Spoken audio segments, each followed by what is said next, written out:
Jai.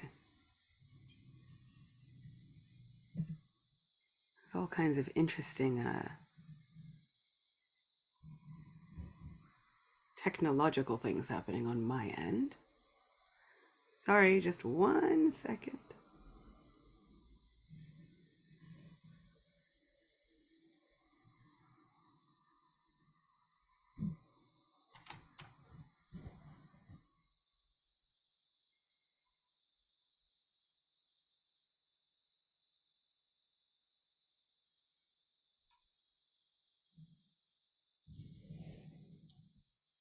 Somehow or other. Okay. Without further ado, we'll dive right in.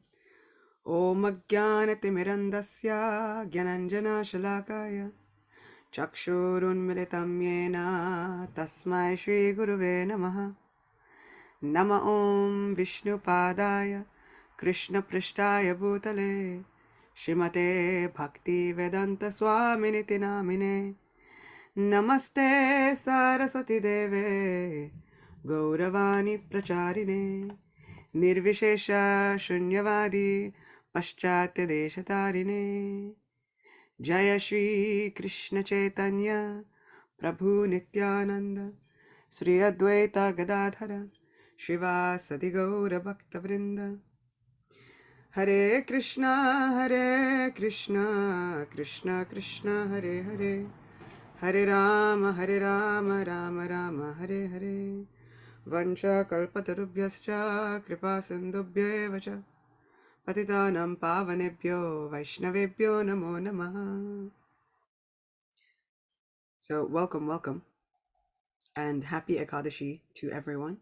It is indeed always a very, very joyous occasion and a happy day. This lecture is really about being completely doubtless in the service of the Lord. Doubtless within our devotional service, doubtless within our sadhana, doubtless of our worship, and doubtless of the benefits that come from our worship of the Supreme Person. Do we dare to believe wholeheartedly in what the Lord promises? Do we dare to completely dive into this Krishna consciousness, into this wonderful Sanatan Dharma? Do we dare to dive in completely, fasting for Ekadashi with full faith, hearing the glories of Ekadashi with full faith, without any doubt? There are so many times Sri Krishna tells Arjuna within Bhagavad Gita, this I promise you for certain. This you should know without doubt. This is for sure what will happen. This is what happens to certain conditioned souls without doubt. So then do we dare to uphold our end of the bargain and have no doubts about what Krishna promises us?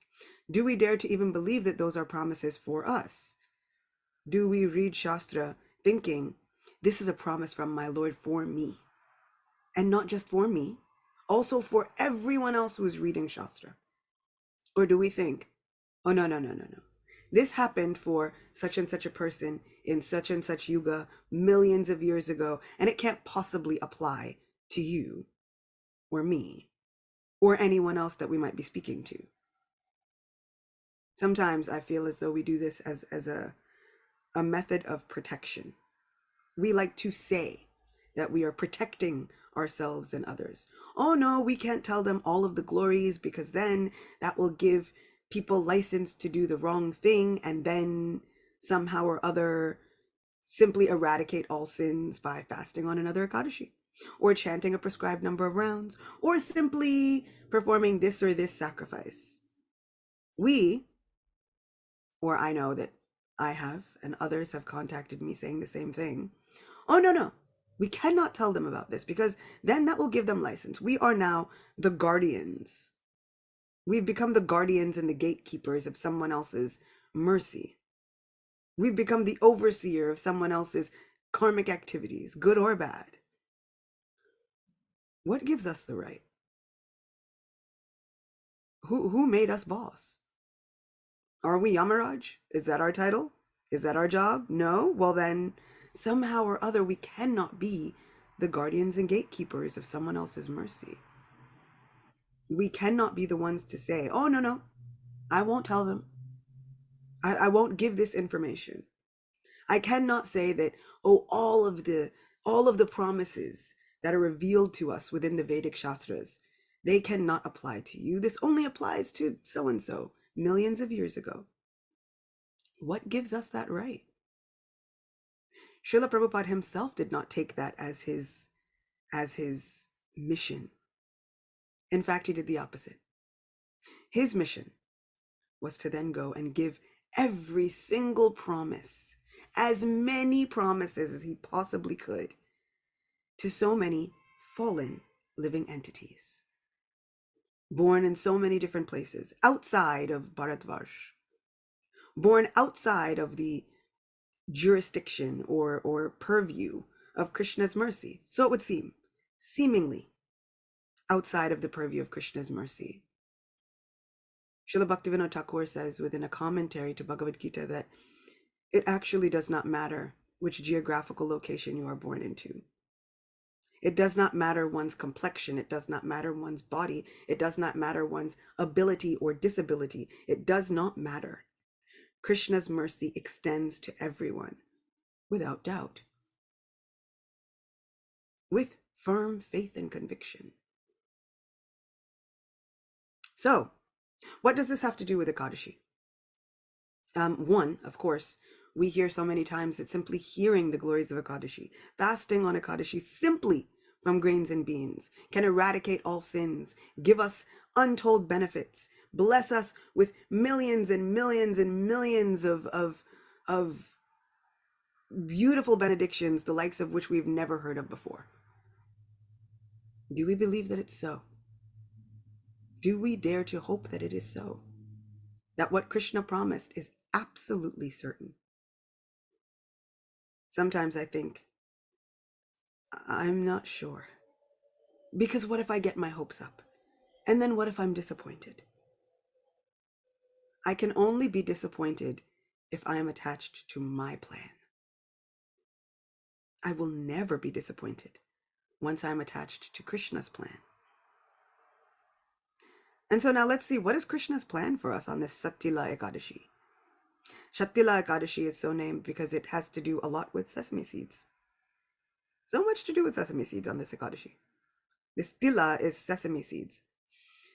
So around this time of year, we'll see many people giving sesame seed laddus and sweets and exchanging and all of these things to do with sesame seeds. Sesame is very warming, which is nice for this time of year, because for those of us here on this hemisphere, it is quite cold.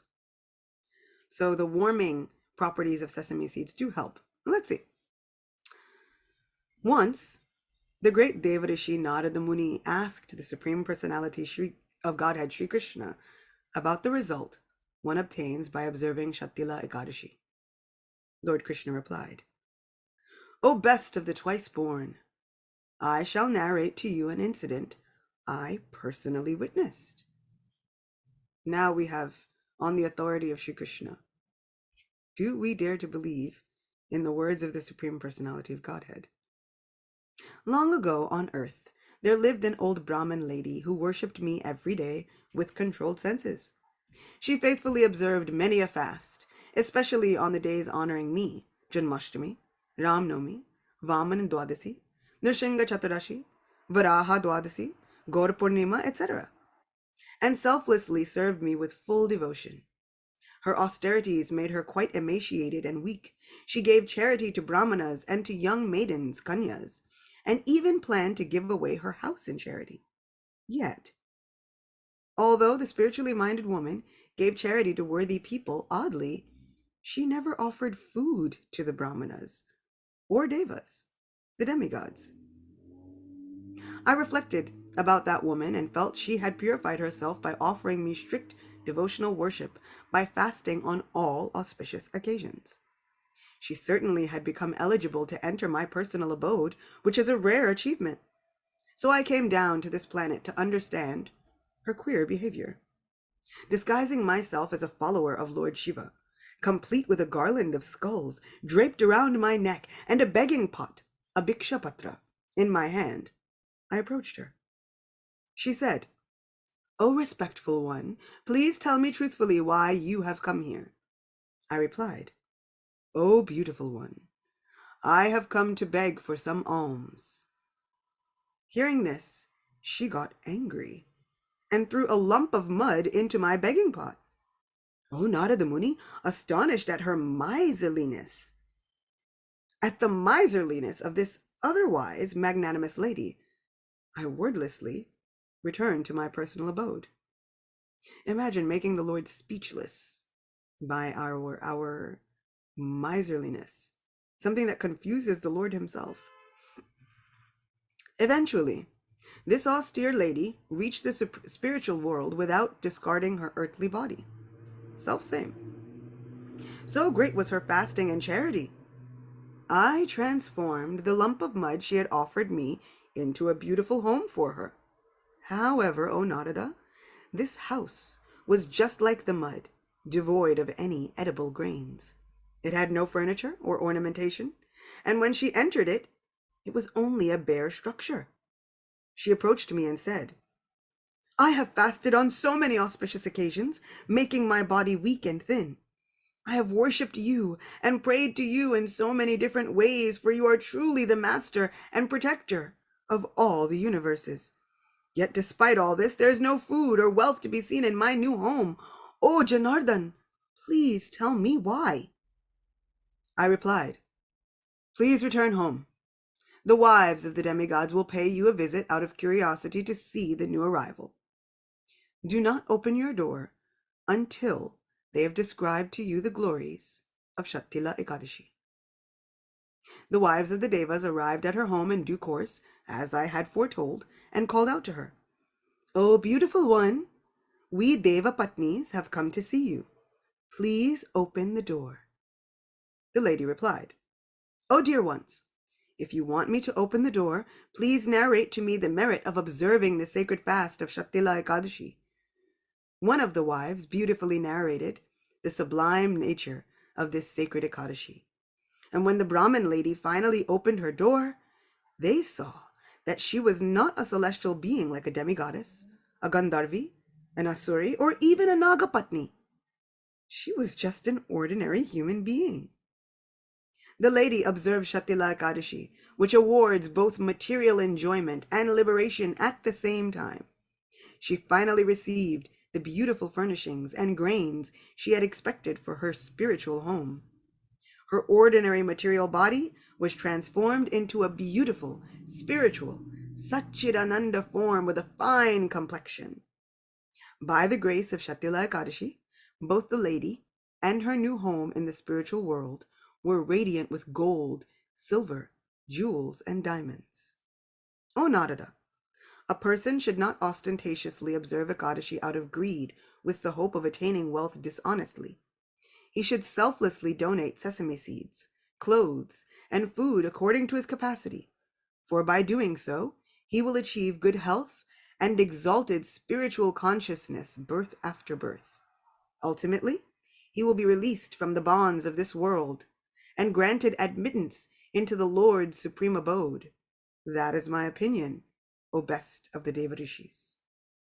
Pulastya Rishi concluded, "One who properly observes this wonderful Shattila Ekadashi with great faith becomes free of all kinds of poverty, physical, mental, intellectual, social, and spiritual, as well as being freed of all kinds of ill luck and evil omens. Indeed, observing this Ekadashi fast by donating, sacrificing, or eating sesame seeds undoubtedly frees one of all past sins. One need not wonder how this happens.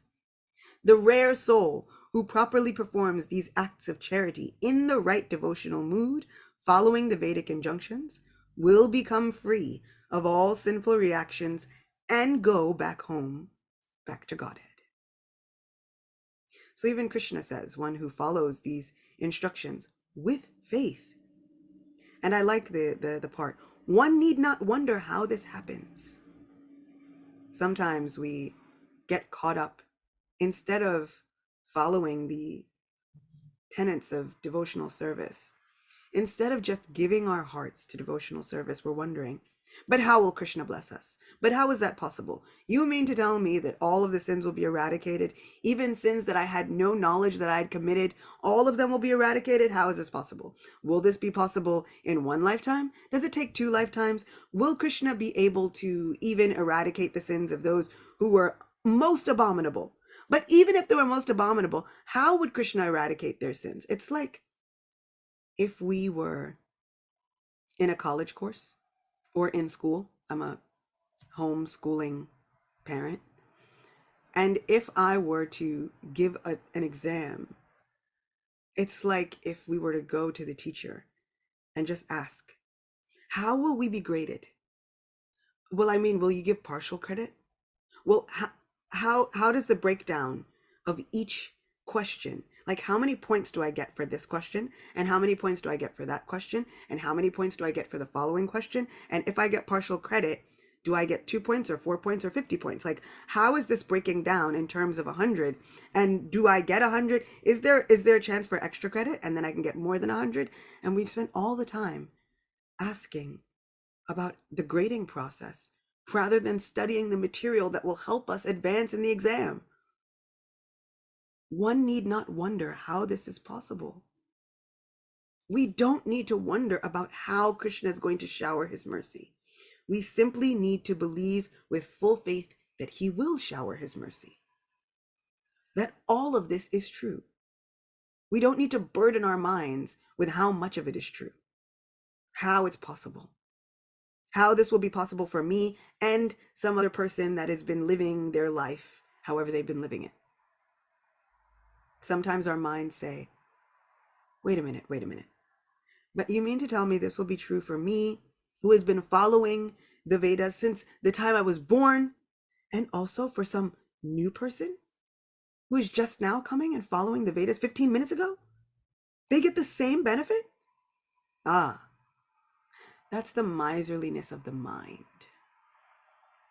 We don't want to give Krishna's mercy and charity. Just like this woman who did not want to give food in charity. That is puzzling to the Supreme Personality of Godhead. Think about how many times that we've tried to withhold Krishna's mercy because, but I've been doing this for so long and that person just started. How is that fair? This is a cosmic and karmic conversation that we don't know the beginning or end of.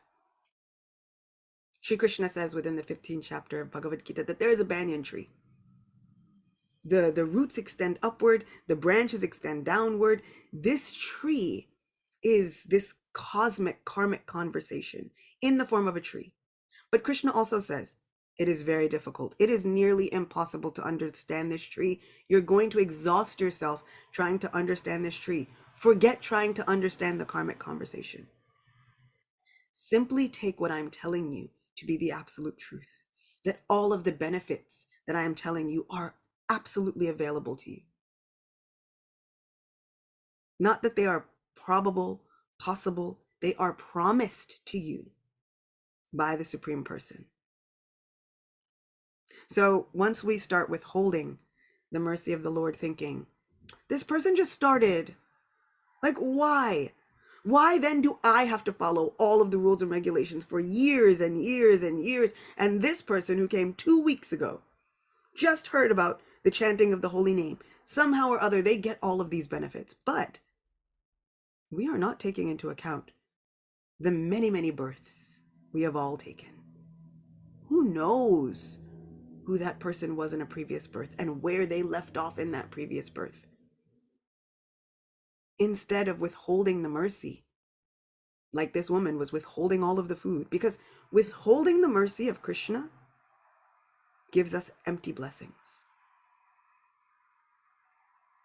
We would be like this woman who has a wonderful palace in the spiritual abode, but it is completely empty, devoid of all the furnishings that we would need in order to become happy. We get the facade of mercy, right? We get the outside view of mercy, but we might not be getting the internal mercy of love for Krishna, experiencing firsthand a reciprocal love with the Supreme Person, because we are too caught up in someone else's mercy.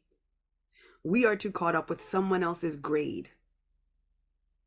Somehow, if we are able to worry about our own observance of Vedic knowledge and devotional service, then we can't be worried about withholding mercy from someone else, because we are so wrapped up in the conversation that we are having with Krishna that it makes our hearts overflow with joy. Yes, everyone should know. Everyone should know about the glories of Ekadashi. Everyone should be given this opportunity to fast on Ekadashi, because look at how miserable this material world is. Everyone is miserable. And somehow or other, we've gotten a cure. Let us tell everyone. Ramanujacharya was given the mantra to call out to the Lord and to experience a relationship with the Supreme Person. His guru told him, I will give you this mantra on one condition, that you don't tell anyone else about it. Ramanujacharya said, of course, no problem.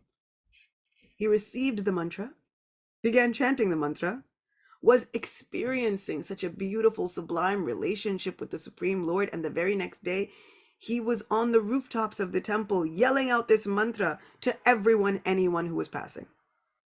His guru was furious.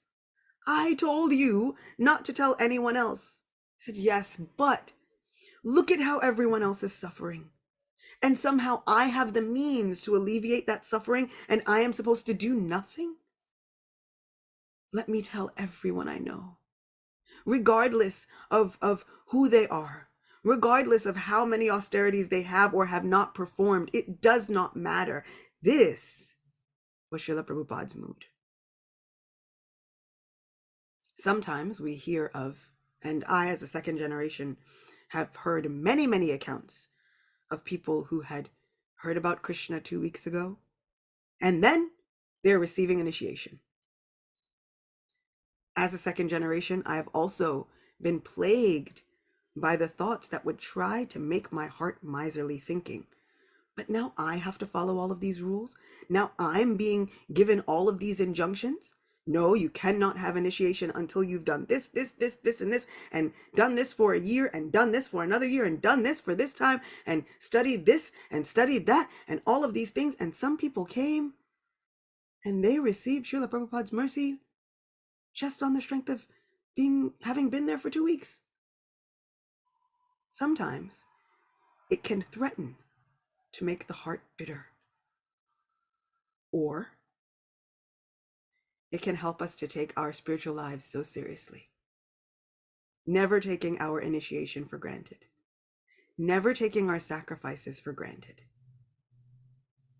In the 9th canto of Srimad Bhagavatam, there is a very famous conversation between Durvasa Muni and the Supreme Personality of Godhead, because Durvasa Muni somehow mistakenly thought that Maharaj Ambarish was a lesser devotee, a newer devotee, a devotee who was somehow not worthy of the mercy of the Lord. This confuses and baffles the Supreme Personality of Godhead, but it gives us an empty facade of mercy. We are hearing a very harsh reality through this Brahmani. Let us really think about what happened to her. She missed the point. The Lord was standing before her in the guise of a beggar, saying, I need the alms of your love. I want food from you. She missed the point. Somehow, like the Brahmanas who were present in Vrindavan, hearing about Krishna, saying, Krishna's hungry. You are doing all of these sacrifices. And Krishna says, it is I who am the sacrifice and the ritual and the hymn. I am the Vedic chants. I am the mantras. I am the sacrifice. I am the enjoyer of sacrifice. Now they're saying, Krishna's hungry. You've been performing all of these sacrifices. Please feed Krishna. They missed the point. How many of us are missing the point? If Krishna came before us as some new devotee, saying, "Will you tell us about the mercy of Sri Krishna?" Would we hold back thinking, no, because what does that do? That somehow lessens what I've done in my spiritual life. This lessens my own sacrifice to give it to somebody so easily. How dare you get it easier than me? I had to go through so much and then this person gets it so easily. How dare you? No, we will have missed the point. The Yagyapatnis, in stark contrast, the wives of those very brahmanas, then heard the call of the cowherd boys, "Krishna's hungry." And they thought, let us drop everything and give everything that we have to Krishna. No problem. The brahmanas were now threatening them. Everything will be ruined. If you go in this moment, you can say goodbye to everything, your family, your marriage, your standing, your reputation, all of your good accrued merit. Say goodbye to it right now. It will be burned up. We will not accept you back. The Yagyapatnis did not care. They wanted to give to Krishna from their hearts. So it is important that we are not miserly with Krishna's mercy. Because like this woman, we might find ourselves, yes, promoted to the abode of the Lord, but somehow still miserable. These hellish conditions are a state of mind. We can be performing our devotional service and then be miserable. And that is a very big problem. So many of us can find that we've been performing devotional service for so many years. I myself can now say I've been performing it for 38 years. And I was just reading back on a journal from 2015 where I was miserable. I needed to find out why. Sri Krishna himself says that this devotional service should be joyfully performed. We hear in things like Paradise Lost, right, that this hellish condition is a state of mind. The mind can be the best friend or the greatest enemy. The mind can promote us to the spiritual abode of Sri Krishna or drag us down through all 26 hellish planets and beyond. The mind can make newer and newer hellish planets for us to visit. So I had to figure out why. Why? Somehow was I hoarding Krishna's mercy? Or is it as simple as, did I believe? Did I have firm faith in what Krishna was telling me? And association. This wonderful Brahmani was able to circumvent her fate through association. The Supreme Lord says, there will be great goddesses who will come to you. Ask them to narrate the glories of Ekadashi. This will change your entire situation. Have full faith. Listen with full faith. Observe this Ekadashi with full faith, and it will change your entire situation. This, a promise from the lips of the Supreme Person. Association is so pivotal to our devotional lives. Srila Prabhupada says in the 9th chapter of Bhagavad Gita, in the purport, the faithless cannot accomplish this process of devotional service. That is the purport of this verse, chapter 9, verse 3. Those who are not faithful in this devotional service cannot attain me, O conqueror of enemies. Therefore, they return to the path of birth and death in this material world. Faith is created by association with devotees. Unfortunate people, even after hearing all the evidence of Vedic literature from great personalities, still have no faith in God. They are hesitant and cannot stay fixed in the devotional service of the Lord. Thus, faith is a most important factor for progress in Krishna consciousness. In the Chaitanya Charitamrita, it is said that faith is the complete conviction that simply by serving the Supreme Lord Sri Krishna, one can achieve all perfection. That is called real faith. We need association. Just like this Brahmani woman needed the association. in order to bolster our faith, which then gives rise to our devotional service. We need to somehow perform this devotional service with faith that Krishna has promised us. Not just you or I, all of us. Even those newer people who just heard about Krishna yesterday. Those promises are meant for them too? Yes. All of the examples within Srimad Bhagavatam are meant for all of us today, not just for back then? Yes. Well then, what does that mean for me? It means that Krishna loves you beyond measure. Krishna says that every single time, one of his devotees goes through an obstacle in order to attain and to further their devotional service, he becomes more and more in love with us. He treasures us even more than devotees like Lakshmi Devi, devotees like those who have been eternal servitors in his supreme abode. Why? Because yes, they have devotional service, but they did not have to undergo such obstacles and impediments to obtain it. Once the devotees are undergoing obstacles and impediments simply to obtain the favor of the Supreme Lord, he treasures and cherishes us so much.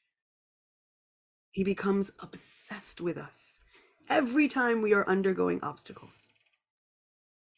This is why Kunti says, let the calamities come again and again. Because do we really want the Supreme Lord to become obsessed with us? Constantly thinking of us? That means that we must be constantly thinking of him. Somehow that happens a lot during the difficult times. We find ourselves desperately calling out for mercy. And the more desperate we are to attain Krishna, the more desperate he is to have us. Ye yatamam prapadyante tansteva bhajamyaham. The wonderful thing about Bhagavad Gita is that we think it is the ABCs. Right? It's base level. So sometimes I used to write off Bhagavad Gita. Right? Let us go find the more in-depth understanding of Krishna. Let me find something more sweet that encapsulates more than just Bhagavad Gita. How dare I? This is nectar drunk from the lips of the Supreme Person himself. Arjuna himself says within Srimad Bhagavatam, the only thing keeping me alive is the remembrance of what Krishna told me in Bhagavad Gita. Again and again he would tell me these things. That is what is keeping me alive. That is what is holding me together in the separation of my dearest friend, my love, my Sri Krishna. How could I think that there is something else that is not within Bhagavad Gita? We simply need to read it again and again and mine the jewels that are hidden within the depths of the ocean of Sri Bhagavad Gita. So ye yatamam prapadyante, as all surrender unto me, I reward them accordingly. He is our great Lord of reciprocation. So the more desperate we are calling out to him, the more desperate he is to respond. So Kunti Devi says, let these calamities come again and again, because then I am desperate. I am calling out with all of me. And then Krishna is running with all of him to be with me. Let us speak about the mercy of Sri Krishna with full faith, yelling from the rooftops, however we can, giving this mercy to anyone, everyone, because the more that we give that mercy, the more Krishna responds with more mercy for us. The more that we follow our devotional service with faith, the more all of these benedictions are given to us. Is prayer enough? Is faith enough? Well, yes. Prayer and faith is more than enough. We have the example of Advaita Acharya. With nothing more than prayer and faith, he called the Supreme Lord to advent in a form that had never before been seen, the most magnanimous, munificent incarnation of Sri Gauranga Mahaprabhu. This faith is enough. It is a promise. If we can somehow quiet down the miserly mind, which tells us, no, you must hoard all of this for yourself. Someone else cannot get the same blessings as you, otherwise that lessens what you have.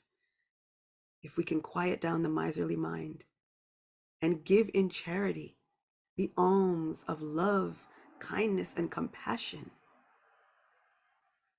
we will see untold, limitless mercy from Shri Krishna. This is the lesson of this Shattila Ekadashi. For every sesame seed that we give, that we accept, that is eaten, we get untold, limitless amounts of benedictions and mercy. Let us remember that, like those sesame seeds, it might seem very small. It might seem like a small thing to do, to pray for someone else, to offer that kindness and compassion to someone else, to give the mercy to someone else. Might seem very small. But within that is held huge amount, banyan trees worth of Krishna's mercy. This is available to us. We should know all of this without doubt. Shri Krishna says within Bhagavad Gita again, that for the doubting soul, there is happiness neither in this world nor in the next. On this Ekadashi, let us not let those doubts steal our joy. Let us not live in empty palaces of mercy. Yes, the mercy will always be there, but let it not be empty. Let it be full of Krishna's love and compassion. Ekadashi Devi ki jai. Srila Prabhupada ki jai. Wow. What a class. Acyuta Gopi. Open it up immediately for questions and answers. Ishwari Sundari Spirit Soul. Hare Krishna. Thank you for class. Sorry I can't be on camera. I'm still getting ready for work, but I did have a question. This brought up so much of my journey of Krishna consciousness. I became aware of it a little later in life, in my 40s, and I have stumbled so much that that's a whole other class, because it would be a comedy show if I tell you all my offenses that I didn't mean to make. But nonetheless, it got me here. So my question is, would it be the same for somebody who hoards their potential of serving Krishna to their fullest when they're new to Krishna consciousness, the same as somebody who has been in it for a long time, out of either fear or not wanting to make offenses, or maybe being a little bit intimidated by those who have been in it for a long time, but yet you really know in your heart you want to serve, even if it is stumbling and making mistakes many times like I did? You know what's amazing? The stumbling and the mistakes, we somehow think that Krishna is unaware. However, what is most important for us to remember is that Krishna knows all of the mistakes that we made that we can't remember in previous lives. He also knows all of the mistakes that we are going to make even in this life. He knows all of the permutations, combinations, and possibilities of mistakes that we could make. And yet and still, he organizes and constructs a way for you to be at the right place at the right time, to hear about Krishna, to come in contact with Krishna consciousness, to then get involved in devotional service. Mistakes and all, faults and all, Krishna is looking at the most complete version of us, which, believe me, is probably not pretty. And Krishna overlooks all of that. Krishna is not seeing the mistakes and the fault. He is seeing the intentions. How many times? He is Bhava Grahi Janardana. Right? He is uplifting the hearts and the souls of all living entities according to their intention.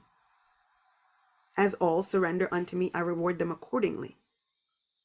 He's not like, okay, well, according to somebody else's view of surrender, or according to what your local temple president has said that you can do or cannot do. He is awarding according to our intentions and our internal mood. So sometimes we find that we come into a situation, a new temple, a yatra, and some people may have been temple presidents before, and then they come and they're washing pots in a new temple.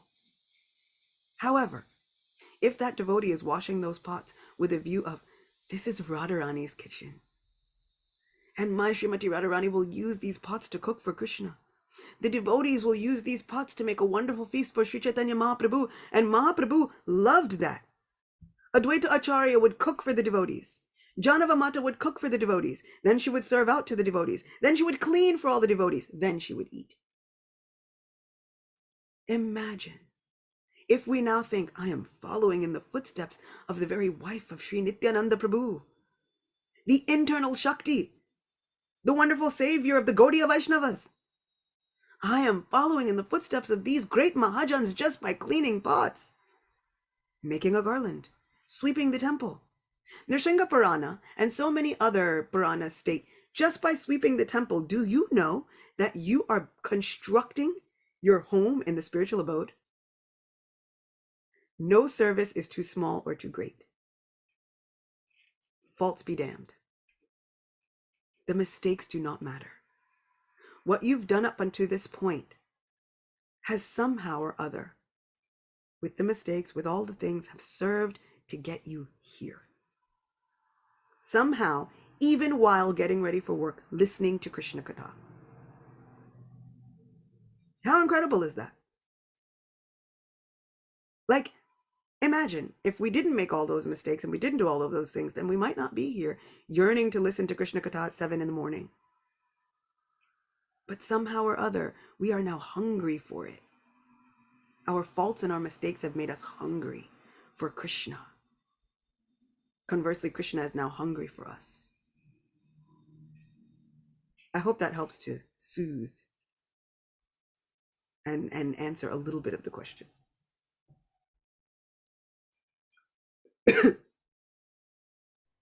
Ishwari Yes, Sundari. yes, it did. Sorry, I didn't know I was muted. Thank you so very much. Hare Krishna. Can I hear a little bit about this? A little clarification about the question between the difference between Maya and Lord Chaitanya. Yeah, we were talking about fearlessness yesterday in class, and Sundarnath Prabhu made this wonderful point that Prabhupada made, that we should be sufficiently afraid of Maya.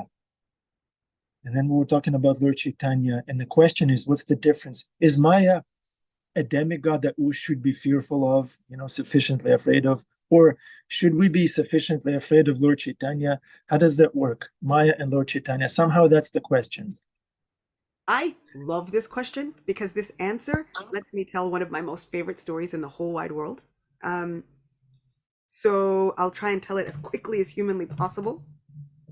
So, once upon a time, Maya Devi herself had this idea she'd heard from Lord Shiva, that the Lord will appear in his most magnanimous form. He will inundate the world with love of God. Everyone will be God conscious. And she thought, wait a second, but I have a service. My service is to keep the living souls entangled in this material world. What am I supposed to do? If there's love for God everywhere, I have nowhere to exist. She decided to go to that place where Lord Shiva said the Lord would advent himself and do penance until she could find the answer herself. She went and she was steeped in deep meditation, chanting the name that Lord Shiva had given her, that the Lord will advent as. So she's chanting, Gauda, Gauda, Gauda, Gauda, Gauda, Gauda, Gauda. Finally, she feels the presence of her Supreme Lord. And he is in the form of Gauranga Mahaprabhu standing before her saying, oh, Devi, why are you so aggrieved? She began to cry. She took the dust from the Lord's feet and she put it in the parting of her hair. And she said, oh, my Lord, you have given me my service. I am part and parcel of you. I am your very own shadow. Where there is Krishna, there can be no Maya, but now you are giving Krishna everywhere. Where can I reside? What will I do? Oh, Devi, of course, you should know you are part and parcel of myself. How could you think that you will ever...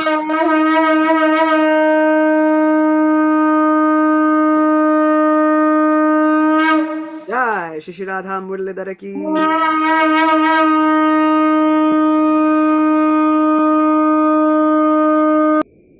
We're seeing Adi's socks for some reason. Yeah, we need to have the background removed if we're going to have audio. So, should I continue? Yes, please. Okay. So he says, how could you think that I would ever be separated from you? As well, in order to calm your heart, I will give you a very special service. Your service now is to guard my spiritual abode. For those who have a materialistic attitude in mind, and you know who those are, for those with materialistic attitudes in their hearts, you keep them in mind and in heart separated from my abode. However, for those who have such a devotional attitude at heart, your new service is to guide them closer to me. And because I entrust you with this most specific and special service, my place will be called Mayapur, the city of Maya Devi. She is seated there. She is known as Simantani Devi because she took the mercy of the Supreme Lord and put it on her Simanta, the parting in her hair. And so Simantani Devi is always there, right next to Mahaprabhu. They even have deities of them. They're right there in the same place. It's Mahaprabhu, and then there's Maya. And so Mayapur is the place where Maya Devi is guarding the mercy of the Lord. For those of us who have true devotion within our hearts, she guides us closer.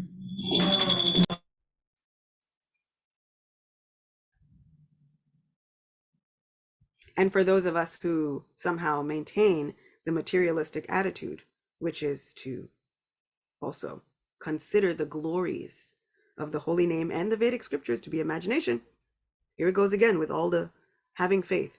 If we don't have faith in the Vedic scriptures and we are committing offenses to the holy name and we are maintaining such material attitudes, even after hearing the glories of such spiritual holy names and the Vedic injunctions, she keeps us further away. So yes, we should be sufficiently afraid of Maya. Very well. But we should also know that Maya is a friend. She is Simantani Devi. She is the wife of Lord Shiva. Who could be a greater well-wisher for us? She is our greatest well-wisher for those of us who are trying to advance in devotional service. She also keeps us honest, as in the case with King Chitraketu. King Chitraketu somehow got into the habit of criticizing her and Lord Shiva, which was a huge no-no. And she cursed him to keep him honest. You are thinking like a demon and laughing at my husband? Become a demon. And he somehow or other becomes Vritrasura. So somehow or other, we should know that yes, we should have the respect for Maya Devi. We should not take it cheaply. But also we should know that there cannot be a greater well-wisher for us. Because somehow or other, even in her cursing of King Chitraketu, he becomes Vritrasura. But in Vritrasura's demonic body, Srila Vishwanath Chakravarti Thakur says in commentaries that Krishna was enhancing his prema, his love for Vrajabhumi. And when I was reading this, I was like, wait, what? In the 6th canto, we're getting glimpses of Vraj Prem? How incredible is this? And all of this comes even from the curse of Parvati Devi, who is non-different from Maya Devi. So she is our greatest well-wisher, and she keeps us very honest. She will crush the ego when it needs to be crushed. She will keep us on the path of devotional service when we need to be kept on the path of devotional service. She makes sure that we are true in spirit. We cannot fool her. We should not try. And we should understand that we cannot take it as, oh, Maya is just nonsense and all of these things. Oh, it's just illusion. Oh, it's the most terrible thing. Because in her purest form, she also serves as Yoga Maya Devi. She also serves as Subhadra Devi. So would we disrespect Yoga Maya Devi? Would we disrespect Subhadra Devi? No. But we can view her joyfully. We can understand, here is a Vaishnavi. Here is the very shadow of the Lord. who is ready to bless us when she sees, ah, you are trying to get closer to my Lord? Okay. She will test us. Because how many lifetimes have we been promising to serve the Lord and we have not been true? She will test us. She is a judge. And her court is very strict. But we have the advocate of the Supreme Lord's mercy. We have Guru and Gauranga. We have Krishna's mercy, who will step in and say, I will speak for this soul. And she will say, but this soul is a liar and a cheat. And Krishna will say, yes, I know. But now, somehow or other, they have accepted my mercy. I must give them my protection. Maya Devi, stand down. There is no one else who can tell her to stand down except for Krishna. Gauranga Mahaprabhu is giving this mercy. He says, when you see my devotee, you take them by the hand, you bring them closer to me. So sometimes she does it by the strict, harsh blessings, and sometimes she is that wonderful mother cradling us within her arms, saying, no problem. I will bring you closer to our Krishna. This is her brother. This is my brother. And for my own brother, if I knew somebody who would often speak badly about my brother Ananta Govinda, my brother Ahovalana Shringa, I would be really skeptical about the next time they came and were like, oh, but I love him. Like, no, you don't. I would really want to be a gatekeeper and really want to guard, because I get so fierce about my loved ones. If I am one limited jiva being so fierce about my loved one, I can only imagine Maya Devi is a million times more fierce about her love for her brother. This is my own brother. You cannot cheat me, and I will not let you hurt him, because I know the minute you call out to him, he's going to come running. He's not going to see the faults. He's not going to have any discernment. He will come running, irregardless of what we have done before. So now Maya Devi says, now I will make sure that you are true at heart. So yes, we should have a sufficient fear of Maya, but we should also know that we can be true at heart. And then she is so kind and so merciful.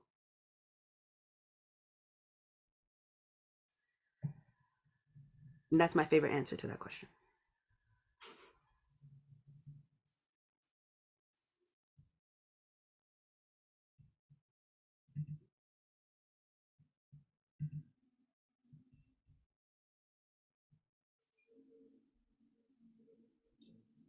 Ananda Bahari, you're muted.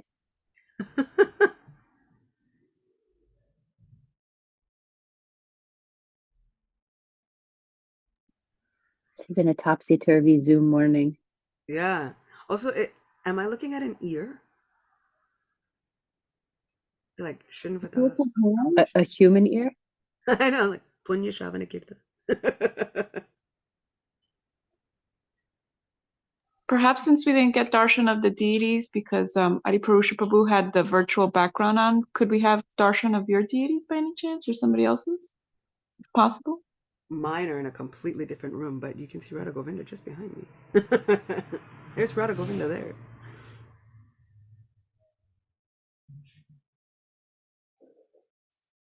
I think Bhima Prabhu had his hand up. Is he still here? Yeah, he's here. He has to get unmuted too.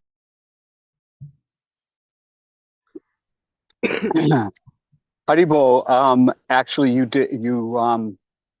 I was wanting to talk about the whole difference between Lord Chaitanya and Maya. I think in juxtaposition to what you said, which was really sweet, how Maya Devi is a person. We don't often think of Maya as a person. We think of it as the illusion, the trickery. But please try to balance this out with the song Jeev Jago, Jeev Jago. Let me see what's the Yeah. Kuta Nidra Jao Maya. Koto Nitra, yeah, Maya Pishata Kole. Sleeping in the lap of the witch of Maya. Of the witch Maya, yeah. So it's really wild because those of us who have been in following, trying to be bhakti yogis and and trying to be devotees for so long. We kind of know when Maya is knocking on our door and when she's dancing in front of us, and we have that at that moment in time to make that choice whether we're going to remember Krishna or whether we are going to engage in with Maya. So I told, usually the thing is to be of course scared of the witch of Maya and try to turn to the holy name or to the association of devotees. How does one approach Maya, or how does one view Maya with the consciousness that she's a servant of Krishna? Besides just trying to trick us, how do we come to actually having a sort of a more positive view of Maya Devi? Hare Krishna. Yeah, that one story is kind of it's a beginning of understanding the complete view of these spiritual personalities. And they do have their different expansions. And so how do we view her in a more positive light? We read again and again the story of Jada Bharat. Jada Bharat was just trying to perform his devotional service. And these thieves said, we are going to sacrifice him to Bhadrakali, who is an expansion of Maya Devi, if we understand the full version of who Maya Devi really is. So as an expansion of Maya Devi, Bhadrakali appears on the scene to protect the devotion of the devotees. Bhadrakali appears with her followers, who are witches. So yes, she is the queen of the witches. All of her followers are witches. So for those who have been sleeping in the lap of the witch Maya, simply engaging in materialistic pursuits, which is an endless hamster wheel, where we are never fully satisfied and constantly going and going and going, exhausting ourselves to the point of complete, like, demolishment. Now we see that those very same witches, right? The same lap of the witch can also be there to protect our devotional service if we are like Jada Bharat, believing just with faith. He had a simple-hearted faith. He didn't even want to be engaged with anybody else because he knew what that got him. He had been there, done that, bought the t-shirt, had so many different births. However, King Bharat, part of his problem was that he went to the forest and had no association of devotees. There was no one to tell him that, hey, this deer is not a bad thing. However, you're getting a little bit too caught up in the deer. Once again, we're getting caught up in the, what is the grading system? How can we get 100% instead of studying the material that will get us the 100%? He had no association. Radhanath Maharaj says that was his problem. The deer was not actually his problem. His problem was his lack of devotee association to help corral him back from his obsession with this deer. So now, since he's been through all of these bodies, he's now thinking, I can't get involved in any of these things. I just need Krishna.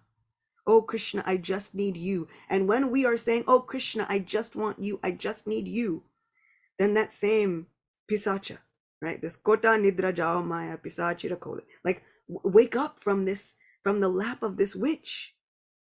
That same witch will be there to protect our devotional service, like she did with Jada Bharat, appearing on the scene with all of her witches in all of her fury, which was incredible and beautiful, like a thunderstorm, like a hurricane of mercy, to protect the devotion of Jada Bharat, to then eradicate these thieves in a most graphic, incredible way.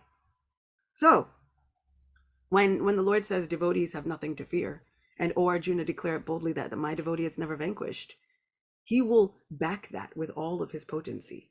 He will send all of his potency. O Durga Devi, my devotee now is trying to become devotionally minded. Go protect him.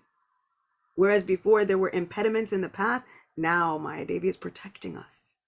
So sometimes we might think, oh, Maya Devi's knocking at our door, trying to drag us away from Krishna. No, she's trying to strengthen us through fire, through pressure. Those carbon rocks, the coal that is now being pressed into a diamond. She's trying to clear out all the rest of it, sometimes by fire, which we think hurts us. but in the end brings us to this place where we are ready, yearning and hungry for Krishna. Then she personally comes and protects our devotional service. Wow. That's all I can say, Acyuta Gopi. Just your answers are just overflowing. There's so many angles covered. Gautam Ghosh Prabhu, thank you for that question. You tapped into a gold mine with that question. I'm totally satisfied by that answer. My job is done. Yeah, we got to satisfy Bhima Prabhu. Wow, that's a victory for Krishna. Okay, Hare Krishna, Acyuta Gopi, wonderful class. I'm gonna go and process it. It's just overwhelmingly ecstatic, as always. Thank you. Happy Ekadashi, everybody. Jeffrey Eckler Prabhu, you're pretty. You're very pretty. Bhima Prabhu, Nitai Chand, Gautam Ghosh, Karen, Damodar Priya, David Dasi, Sundar Anandaji, Yogeshwari, Lilia, Bruce Prabhu, Kirtan admirer, Kirtan enthusiast. Yeah, not Kirtan junkie, Kirtan enthusiast. Suzanne, Dana, Krishna's Radharani, Ishwari Sundari, Spirit Soul. Ishwari Sundari, are you ready to turn on your camera? No? Okay. Hare Krishna, Hare Rama. Have a wonderful day, everybody. It was nice spending the time with you. Acyuta Gopi, thank you again.